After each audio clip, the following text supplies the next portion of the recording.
कहानी के पहले भाग में देखा गया था जहां सॉन्ग को पैसे की तंगी की वजह से उसने अपना घर गिरवी रख दिया था और उसके पैसों को शेयर मार्केट में लगा दिया था, जिससे उसके शेयर काफी ज्यादा बढ़ गए थे और इससे वह बहुत खुश होता है क्योंकि अगर वह इन्हें सही समय पर बेच देता है तो उसकी सारी जिंदगी बदल सकती है, लोन चुक सकता है, गरीबी खत्म हो सकती है। लेकिन दूसरी ओर कमरे का शोर लगातार बढ़ता जा रहा था। लोग बार बार उसके दरवाजे पर आकर शिकायत कर रहे थे कि वह शोर कर रहा है, जबकि सच यह था कि सॉन्ग खुद उस शोर से परेशान था, लेकिन सारे इल्जाम उसी पर लग रहे थे। ऐसे ही कुछ दिन बीत जाते हैं। फिर आता है शेयर बेचने के एक दिन पहले का दिन। सॉन्ग के फ्लैट के बाहर पूरी बिल्डिंग के लोग जमा हो जाते हैं और उनके साथ मेंटेनेंस वाला भी होता है। सॉन्ग सबसे कहता है मैं शोर नहीं कर रहा, तभी चाई बोल पड़ता है इसी ने शोर मचाया है। अब एक नया सच सामने आता है। वो जो औरत सॉन्ग के नीचे रहती थी और लगातार शिकायत करती थी, वो चाई की पत्नी थी। फिर वहाँ बिल्डिंग की सेक्रेटरी इनोवा आती है। वह चाई को देखती है और कहती है तुम तो सिर्फ किराए पर हो यहाँ। मैंने सुना है कि तुम आसपास की सोसाइटी में जाकर हमारी बिल्डिंग की बुराई करते हो ताकि इसकी कीमत गिर जाए। यह सुनकर चाई घबरा जाता है। सॉन्ग कहता है यही लोग असली शोर कर रहे हैं और ये लोग चुपके से मेरी वीडियो भी बना रहे हैं ताकि मुझे फंसा सकें। यकीन नहीं हो रहा तो इसके फोन को चेक कर लो और इसके फ्लैट में भी चेक करना चाहिए। चाई कहता है ठीक है, मैं फ्लैट चेक करवाने को तैयार हूँ, लेकिन पहले तुम्हें भी अपना फ्लैट चेक करवाना होगा, जिससे सॉन्ग भी राजी हो जाता है। फिर जिन्हों और मेंटेनेंस वाला सॉन्ग के फ्लैट में जांच करते हैं, तभी फिर से शोर सुनाई देने लगता है। सॉन्ग चिल्ला उठता है देखा, मैंने कहा था ना ये शोर मैं नहीं करता। मेंटेनेंस वाला अचानक कहता है हमें शोर का सोर्स मिल गया। सॉन्ग हैरान हो जाता है और दौड़कर अंदर आता है और देखता है कि उसके कमरे के एक कोने में एक माइक छुपा हुआ है जो एक मोबाइल फोन से जुड़ा हुआ है। उस फोन से लगातार शोर की आवाज चल रही थी। यह देखकर सॉन्ग हक्का बक्का रह जाता है। वह कहता है ये मेरा माइक नहीं है, ये फोन भी मेरा नहीं है, लेकिन कोई भी उसकी बात पर भरोसा नहीं करता। सॉन्ग को गुस्सा आ जाता है और वह चाय पर चिल्लाता है ये सब तेरी चाल है, तूने ही मेरे फ्लैट में ये सब लगाया होगा। लेकिन तभी चाय अचानक सॉन्ग को किक मारकर गिरा देता है और फिर जानबूझकर खुद गिर जाता है ताकि लगे कि सॉन्ग ने उसे मारा है। इतने में पुलिस आ जाती है और सॉन्ग को अरेस्ट कर लेती है। सॉन्ग को पूरी रात पुलिस स्टेशन में रखा जाता है। अब अगला दिन आ चुका था, वही दिन जब शेयर को बेचना था, क्योंकि आज शेयर गिरने वाले थे। सॉन्ग पुलिस से कहता है मुझे मेरा फोन दीजिए, एक कॉल करना मेरा हक है। पहले तो पुलिस मना करती है, लेकिन फिर उसे फोन दे देती है और उसका फोन टूटा हुआ था, स्क्रीन साफ नहीं दिख रही थी। फिर वह बहाना बनाता है मुझे टॉयलेट जाना है। जैसे ही पुलिस वाला उसकी हथकड़ी खोलता है, सॉन्ग भागने की कोशिश करता है, लेकिन उसे पकड़ लिया जाता है। उसी वक्त सीनियर ऑफिसर बाहर आता है और पूछता है ये अचानक जिन्हों पर हमला कर देता है। जिन्हों ज्यादा ताकतवर था, वह सॉन्ग को काबू कर लेता है और उसे घसीट कर उसके फ्लैट में ले जाता है और कहता है आज तेरा काम तमाम कर दूंगा। जैसे ही वह सॉन्ग पर हथौड़े से वार करने वाला होता है, तभी उसे अजीब सी आवाज सुनाई देने लगती है। उस समय उसे समझ आता है कि सॉन्ग सही बोल रहा है, वह सच में शोर नहीं कर रहा था। जिन्हों को वहीं सॉन्ग का लिखा जाता है। इसके बाद सीन बदलता है। अब दोनों एक साथ बैठकर शराब पी रहे होते हैं और सॉन्ग पूरी तरह अपनी कहानी को बता देता है। जिन्हों को बहुत बुरा लगता है और वह सॉन्ग को समझाता है कि आत्महत्या से कुछ नहीं मिलेगा। वह कहता है अगर तू मर गया तो तेरी माँ का क्या होगा। अब दोनों मिलकर ठानते हैं कि उन्हें ये साबित करना होगा कि असली शोर चाई और उसकी पत्नी कर रहे हैं, ताकि सॉन्ग के ऊपर इल्जाम लग सके। सॉन्ग हैरान होता है और पूछता है तुम मेरी मदद क्यों कर रहे हो, कुछ देर पहले तो मुझे मारने वाले थे। जिन्हों जवाब देता है अब हम दोस्त हैं। फिर दोनों चाय के फ्लैट में घुसते हैं। चाय और उसकी बीवी घर पर नहीं होते तो वे दोनों स्पीकर ढूंढने लगते हैं, लेकिन उन्हें कुछ नहीं मिलता। तभी उन्हें कुछ रियल एस्टेट के कागजात मिलते हैं। इससे पता चलता है कि एक आदमी जूहू इस बिल्डिंग के कई फ्लैट खरीद रहा है, जिनमें सॉन्ग का फ्लैट भी शामिल है। फिर सॉन्ग को जिन्हों बताता है कि ये जूहो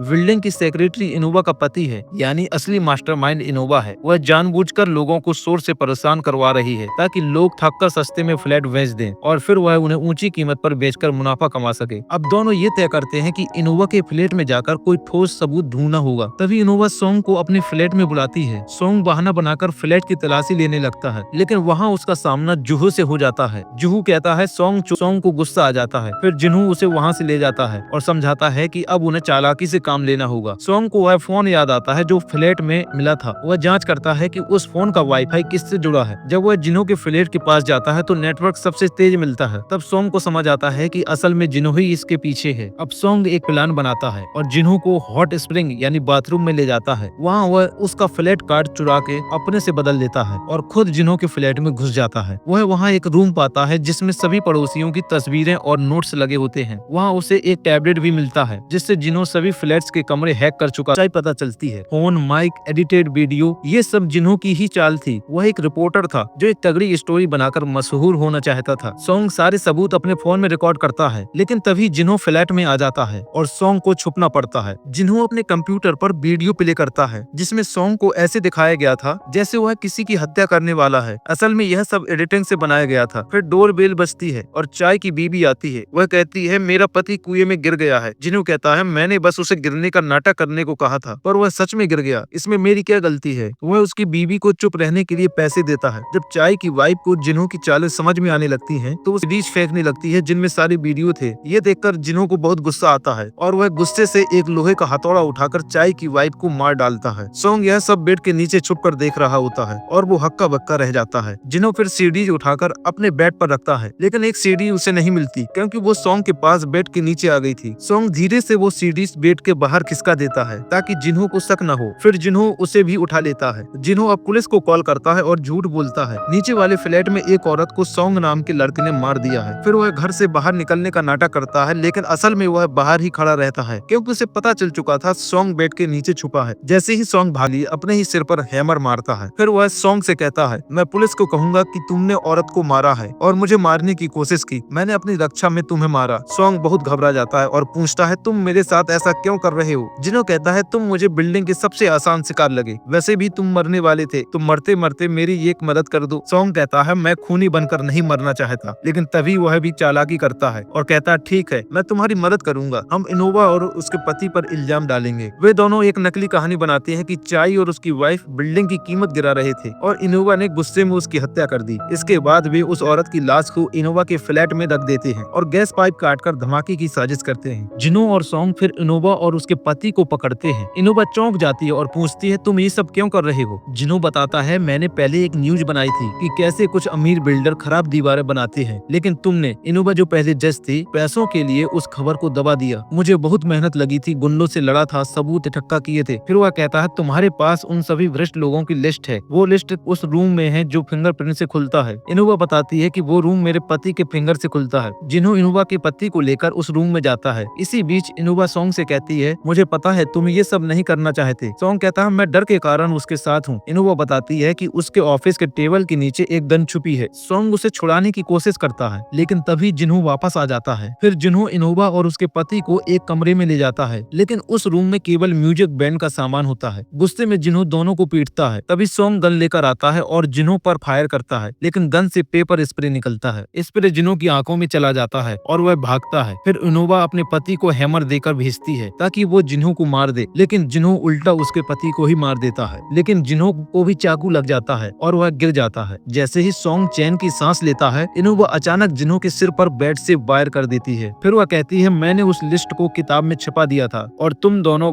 गधे उसका भी पता नहीं कर सके। इनोवा बताती है कि अगर बिल्डिंग की दीवारें मजबूत बनेंगी तो गरीब लोग कैसे खरीद पाएंगे। तभी जिन्हों जो मरा हुआ दिख रहा था अचानक उठता है और इनोवा का गला दबा देता है। फिर इनोवा सॉन्ग से मदद की गुहार लगाती है, लेकिन सॉन्ग उसे नजरअंदाज कर देता है और जिन्हों इनोवा को मार देता है। फिर वह सॉन्ग से वो लिस्ट मांगता है, लेकिन तभी सॉन्ग को उस बुक में अपने फ्लैट का कॉन्टैक्ट भी मिलता है, जिससे सॉन्ग पूरी बुक में आग लगा देता है। जिन्हों कहता है तुम क्या कर रहा है, लेकिन सॉन्ग जवाब देता है अब मैं तुम्हारे इशारों पर नहीं नाचूंगा। वो बिल्डिंग से बाहर निकल जाता है। पीछे इनोवा के फ्लैट में ब्लास्ट हो जाता है और सॉन्ग वहीं बेहोश होकर गिर जाता है। जब उसे होश आता है तो वह हॉस्पिटल में होता है और उसकी माँ उसके पास होती है। कुछ दिन बाद वह प्रोसिक्यूटर यानी जांच अधिकारी को सब कुछ बताता है। प्रोसिक्यूटर पूछता है क्या तुम्हारे पास वो लिस्ट है। सॉन्ग कहता है नहीं, वो ब्लास्ट में जल गई। इसके बाद वह अपनी माँ के साथ गाँव चला जाता है। रात में उसे नींद नहीं आती। वह फिर से उसी बिल्डिंग में लौटता है और अपने फ्लैट में वो कॉन्टैक्ट के पेपर छुपाए हुए देखता है। तभी उसे फिर से शोर सुनाई देता है, लेकिन इस बार वह हंसने लगता है और इसी हंसी के साथ यह कहानी यहीं पर समाप्त हो जाती है।